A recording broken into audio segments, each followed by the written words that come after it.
Good day, my people, and welcome to the Glory Reds podcast. It is me, Don Benito, and today we are going to be talking about the latest. What is the latest, you say? Ruben Amorim has been backed. Yes, ladies and gentlemen, he has been backed. I don't know what is the rocket science in there. He has been backed by Ineos, which I believe we will get into that. And then I don't want to call this the bomb squad, but then this is another squad of players that are looking for game time. People want this World Cup, and players are not happy at Manchester United. And I'm talking about Mainoo. I'm talking about Zirkzee as well, which I found very surprising because I thought he was one of the guys, but turns out he wants game time, and we will talk about that. And then we have got injury update. Licha, the butcher, higher, is coming back, and it is said that he will be back during or after the international break, which is what, 10 days, a week. Just scrap this week and then scrap the other week, and then that next week we will be seeing more of Licha. I will dive more into that. But we are going to be talking about the latest of what has been happening at Manchester United. So without further ado, ladies and gentlemen, let's do this. So this whole entire week, it has just been Ruben Amorim's job safety, whether he's going to be sacked, whether he needs to be given time. There's just been this huge debate. And the debate has been insane. And apart from Ruben Amorim being part of this debate, his football has come into question. Some people are saying that the football is working, the system works. Some are still skeptical. But those that are skeptical or still on the fence are a very small minority, I believe. Because I think people are not starting to see Ruben Amorim's vision in the football that he's trying to play. But there's a big question here. Yes, Ruben Amorim has been backed, but has he been backed the right way? Has he been backed the right way? Do you want me to start unpacking? Because now it looks like there has been a lot of things that are happening behind closed doors, and even things of the reports that we already know about. You remember the time when Ruben Amorim said he was talking during a presser, and he was talking about you guys have no idea the amount of stuff that has been happening behind closed doors with regards to the club, when it comes to signings and all of that jazz. He said something along those lines, and it was like, whoa, all right, therefore we understand, we get it, but what do you mean by that? And slowly but surely now it looks like things are just unraveling. And I don't know. So one side, people want Ruben Amorim to go. The other side, people want Ruben Amorim to stay. I am on Ruben in camp. I have never been Ruben out. I'm not of that camp. So let me just put that out there right now. I am supporting the gaffer. And I think the evidence is there because I believe in the system. I agree with the system. I see the system work. I'm one of those that say that the system works, who has been agreeing with the system since its genesis. So I do not want Ruben Amorim to leave. But then there's on this side, Ruben Amorim is like, look, if I change my system, then you guys better find somebody else. So all of you that are saying, man, not necessarily, because maybe you want him gone for different reasons. But if you want him to change his system, then you want him gone. That's basically what I'm saying. You want him gone. So, yeah.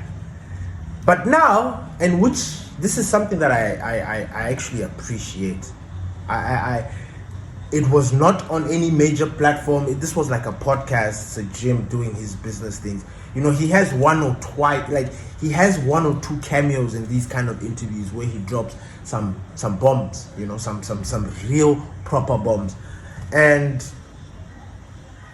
I don't know if people think this is a bomb, but it is a very significant update and inside from the owner, the person that's running the club. Manchester United we don't get a lot of the Wilcoxes and the Baradas and Sir Jim. Like, we don't get enough of these guys speaking to the club, speaking to the fans when it comes to things about the club. They're always talking about something financial or something that has to do with something else, and then they'll have this conversation and then it will just come up. But it is never. You look at these German teams, or you look at Real Madrid or Barcelona. You get updates, you get information from the hierarchy, from Perez, from the president. You get information. Now, the last time we had some kind of information, and that one for me, I guess it traumatized me. And I think up until now, it is still traumatized me, because I still do not understand what's going on. Remember last season when Sir Jim came out and spoke to Gary Neville, and he was talking about the club being bankrupt, that we will not have money. If we're moving the way we are moving, by November, there will be no money. Remember that conversation? And I was thinking to myself, what the, because I'm like, there's no way Ruben Amorim is going to succeed if he's not backed. It is impossible. And I took it that, look, if you guys are going to take this guy, go a completely new direction, because that's what they did with Ruben Amorim. They did a 360 or 180, whatever you want to call it. Went from a system that was entrenched in the club for decades to going with somebody who has got different mavericks. Like, it was a complete flip, a complete switch. But that was supposed to be met with backing. You can't change something that is so fundamental and not back it. Our core, our foundation as Manchester United, our identity, because we didn't have an identity right up until that moment. We were looking for ourselves. We had all these managers come in, do and try everything that they wanted to do, fail. We reached a point where we were like, we didn't have an ID, we didn't have a style. Everybody's like, oh, style of play. I remember that style of play nonsense, that style of play bullshit conversation is gone. It's gone. Because we're doing something. There was always something to complain about. And you bring a manager who has got completely different ideas. What is the idea? What's the plan? You're supposed to sit there, listen to the gaffer, and the gaffer tell you, look, this is how I work. I play with 3 at the back. I've got 4 with 2 midfielders that are the pivot, and then I've got 2 number 10s. I've got wing backs, and I've got a striker. Now, you guys want me to succeed at Manchester United. These are my conditions. I need a player of this caliber. In the midfield, I need fast players. I need tenacious players. I need players that can run back and forth all day, every day. I need wing backs that are going to support in defense and are going to cause all sorts of problems up top. I want them to be running, breaking through those lines, crossing the balls and putting those bananas for my striker. I want my 10s to be very aggressive in the final third. Press the opposition. That's basically Ruben Amorim's system in a nutshell. It's not rocket science. But no, everybody wants to. Now, I pose this question to you, the viewer that's watching right now, and please leave a comment. Based on everything that you know up until this moment, do you still think that Ruben Amorim was backed the right way in the January transfer window? Was he backed the right way? Because you could eat, we had Sesko, Cunha, Buemo, Lyon, we had that. Lyon I don't really count, because Lyon was bought during Ten Hag. Yeah, he was bought during Ten Hag, if I'm not mistaken. Yeah. So I don't know how it has become Amorim's signing. Dogu, I get it. He was a January signing, I get it. But you understand where I'm going with this? How do we move forward if you're not backing the manager with his system? Now, I don't want to say that I am blindly supporting Ruben Amorim. No. I am supporting Ruben Amorim on the basis that Ineos provide for him. I cannot support Ruben Amorim if he's not getting the support. I can't. It is impossible. It's pas possible. It's impossible. Because then I'll be fighting with you guys, saying things to you guys like, nah, give him time. I'm like, no.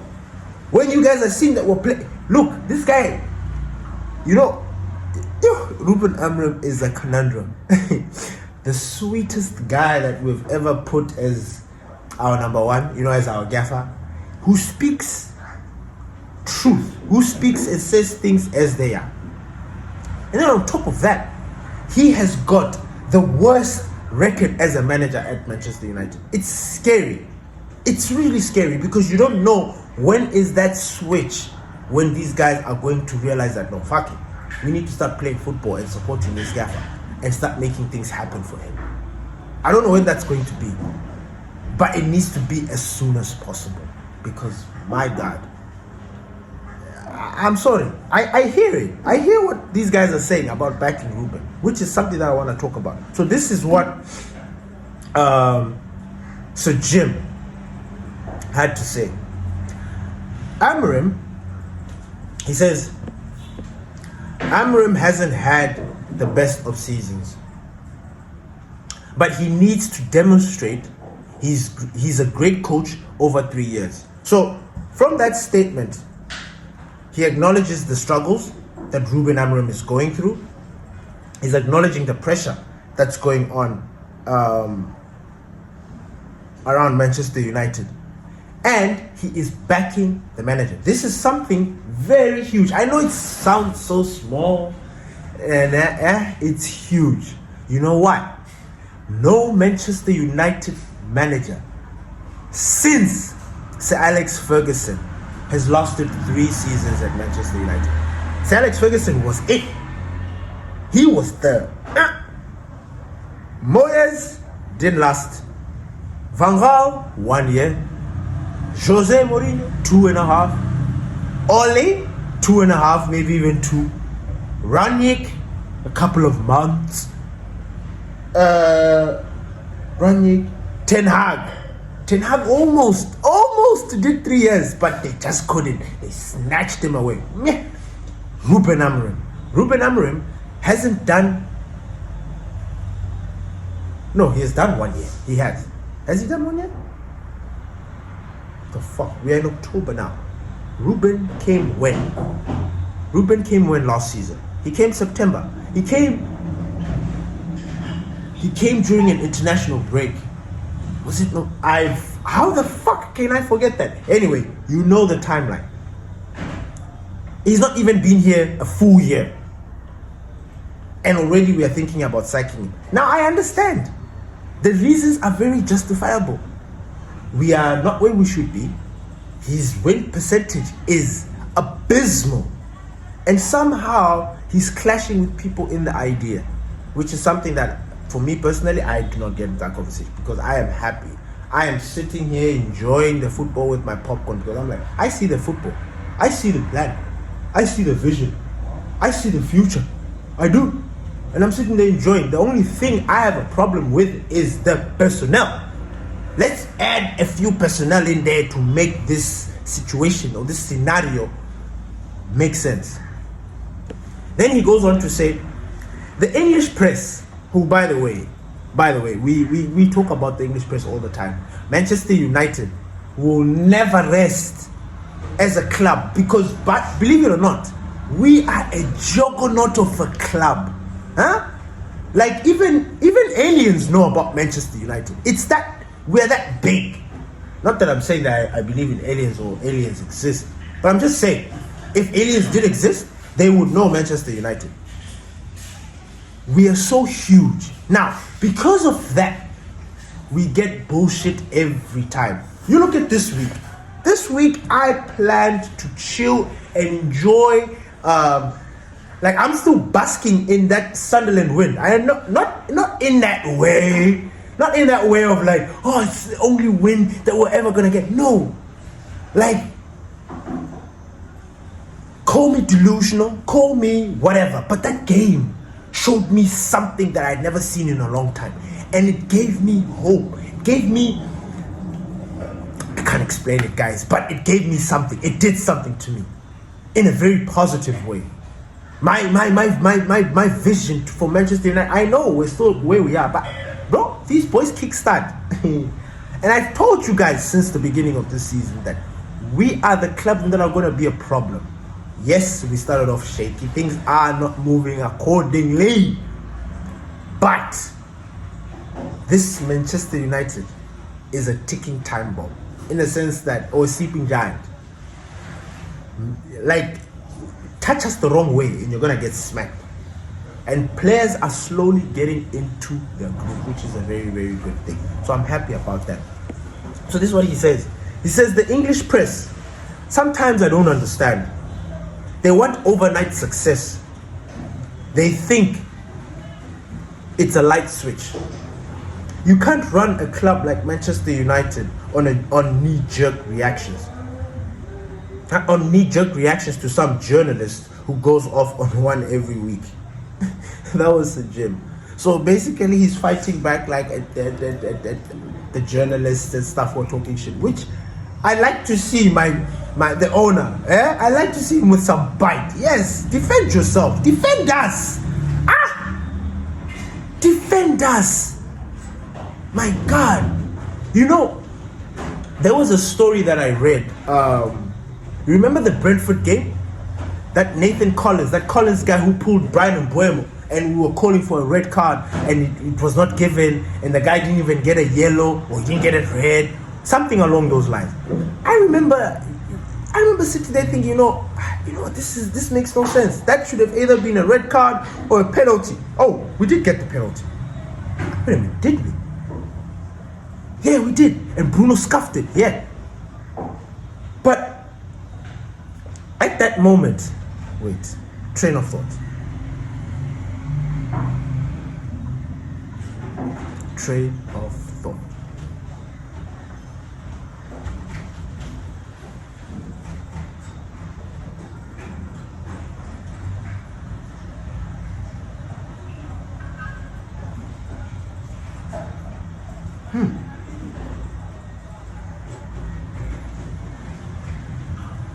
Oh my God. It just slipped my mind. Anyway, I will get back to that. It will come back.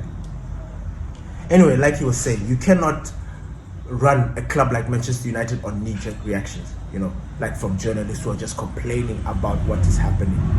Now, so Jim, unfortunately for you, I don't think you understand the gravity of the situation. You teased us with money. You teased us with, yeah, we can do anything. You need to back that. You need to maintain that same energy, big boy. So we are expecting you guys to back this manager. Now, I don't know how this is going to happen at Manchester United because there are very conflicting stories. Well, not conflicting. There are stories out there. That there are some players that want to leave in January, that want game time. Now, you put that together with we want to bring in more players like midfielders to come and help. How are we going to solve this situation? How is it going to unfold? How is it going to unfold? Anyway, let's talk about these players. The bomb squad of want out, the ones that want to leave. Kobe, Urgate, which again I find very strange. Zirkzee, I understand. These players are looking to move. They want moves in January. Now, I'm going to break it down for each and one of them. Zirkzee. I was surprised that Zirkzee wants to leave, but I get it. I understand it. The problem with Zirkzee is his injury. He's injury prone. He finds himself in the nurse's bench every time. And when he comes back after a while. So he has got an injury issue. So if he wants to bounce, in as much as it's going to hurt me, adios, because you're not contributing. I think even your stats since you arrived do not reflect you look like a very good guy. You know, when you come in, when you are playing, you know, not that you look like you're very good. He is a very good guy. He looks like he's loved at the club. when he plays for Manchester United, especially when he comes as a substitute during those times with Rasmus Højlund and blah blah, he was a breath of fresh air helping. Arsenal. Remember when he was taking on the Salibas and the Gabriels? He was good. He's good. He's a good player. He just can't find some consistency in his injury. Like, he can't find that flow. This guy's young. He's 25, 26. So if he's looking to be moved on because he wants to play in the World Cup, man, I wish you all the best, because number one, you are injury prone. So if you go to this World Cup, it means that next season after that World Cup, we're not going to see you because you're just going to be injury prone. So I can part ways with Zirkzee before that. Urgate, my friend, I don't understand this situation. Urgate wants to leave. Is he challenging Ruben Amorim and saying that, look, I'm good enough to start? Same as Kobe. Because that is the idea that I get it. That's the energy that I'm getting. Because if you want out, it means that you think you can do it. So I leave it to the gaffer. Because this is a mix. I leave it to the gaffer. Gaffer, these boys want to stay. Let's give them a test. Let's give them a try. Big game. Not Grimsby. Big game. Liverpool's next. Kobe, Urgate, Casemiro, Bruno. Who is it going to be in that midfield two against Liverpool? Now, like I said, I completely understand Kobe's situation. I do. And I told you, I am at the point with Kobe where I don't want him to go. But it seems his urge is strong. His urge to play in the World Cup is very strong. Nothing is going to stand in his way. Now, the reports surrounding Kobe are very interesting because teams like Barcelona, Real Madrid, Napoli in particular, are paying good attention to Kobe Mainoo's situation. Napoli, I do not know what their fucking problem is. It seems like they are trying to build a Manchester United Italy. I do not know. Or Manchester Italy, I don't know. But they are just buying players from us, and their team is looking absolutamente very strong. Very, very strong. You look at Rasmus Højlund, he is looking very good. Very, very good. But it's in Italy, my friends. I am not buying it. And on Rasmus Højlund, a very interesting story that I read today is that Napoli are so happy with Rasmus that they're starting to finalize his permanent deal. And another player that is impressing and about to get the move and the deal is Onana. What's his name? Yeah, he's in Trabzonspor,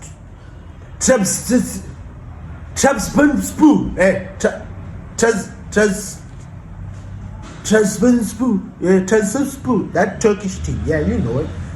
He's doing good. He's absolutely doing good. They are finalizing. They want to do his thing. Onana, man, you don't know. Thank you for bouncing, because Seni Lamez is the real deal.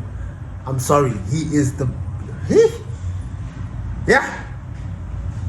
And then the injury update that I wanted to talk about, that I am excited about: Licha, the Butcher Martinez.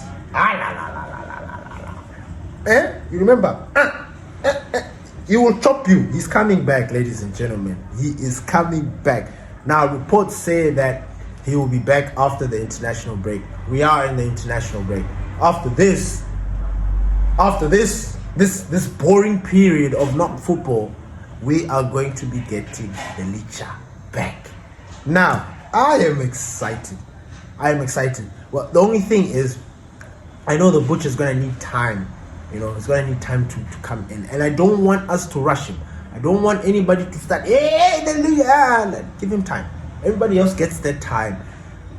Licha, a fit Licha, if he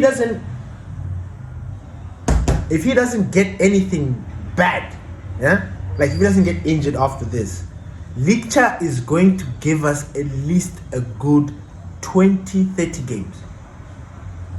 That's how I've been seeing him. I've not dived into the stats, into the specifics. I'm just using my memory and my jogging, and I'm just like, look, I remember Licha coming here, and every season he's not had the whole season. He ends up injured. The first season was good when he was with Maguire. The first time when he arrived, he was good.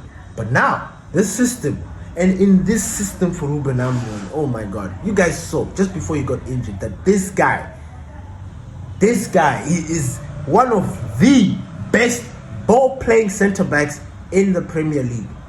I can even say in the world. Best ball-playing defenders that are very comfortable on the ball. They can give precise passes. They can find pings from the back. They've got ranges of passes. They are not phased.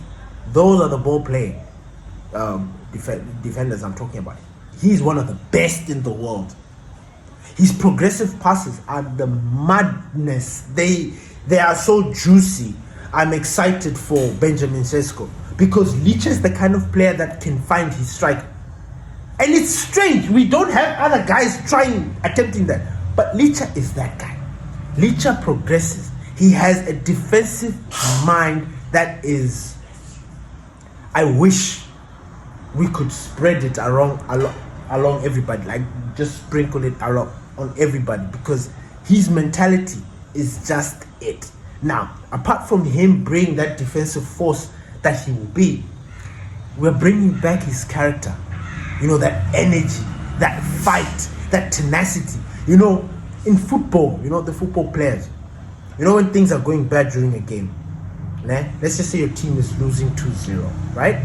And you're trying to find something. Like, you're trying to resurrect yourself. You're trying to find the solution, but it seems the opposition are overwhelming. You always have the ball.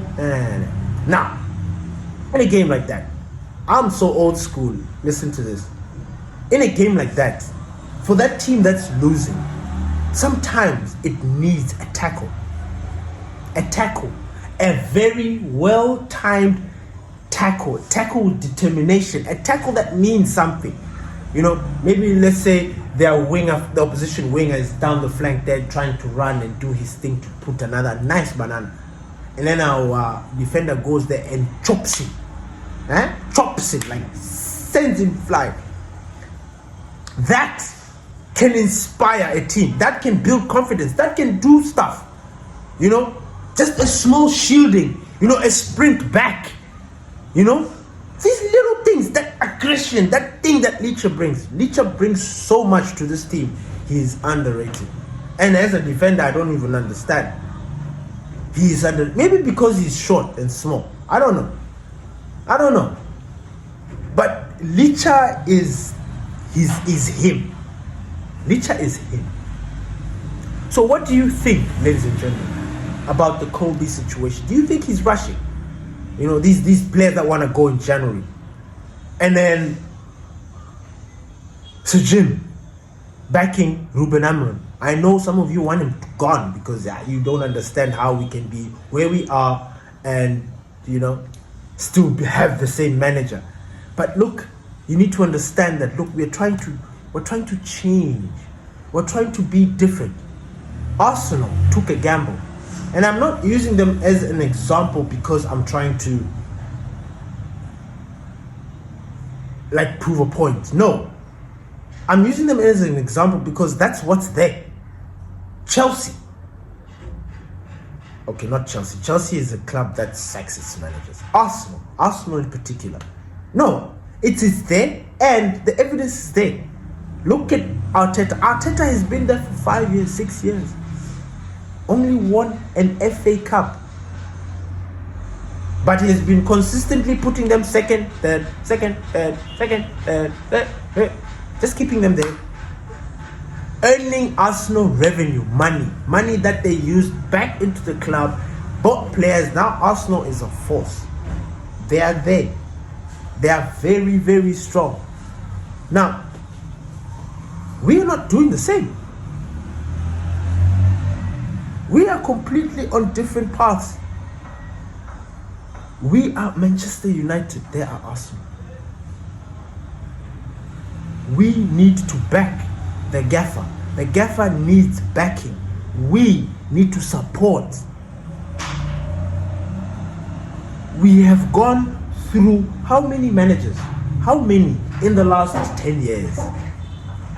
I'm not excluding Sir Alex Ferguson because he is the bar. Moyes, Van Gaal, Mourinho, Ole, Rangnick, Ten Hag, Ruben. 7 managers. In the past 10 years, 15 years. 7 managers. Not all of them lasting 3 years. And the same players who sack most of these guys remain. We just keep on changing managers. We need to change that. We need to back. Arsenal gave Arteta time. They backed him. That's the same thing that these guys need to do. They give him time and they also need to give him the financial support. In general, we need players. Either that good. Look, a scenario that I do not want to see. In general, a player leaving and we're not bringing anybody in. That I cannot handle. We do a lot of those kind of bullshit deals where players leave, but then we don't replace them. Ever. And then we suffer the consequences, or we'll try and bring some academy player who will come on. There's always some weirdness about that. Thank you, everybody, for listening to the Glory Reds podcast. It's your boy, Don Benito. Please don't forget to share this video. Don't forget to hit that notification bell, like,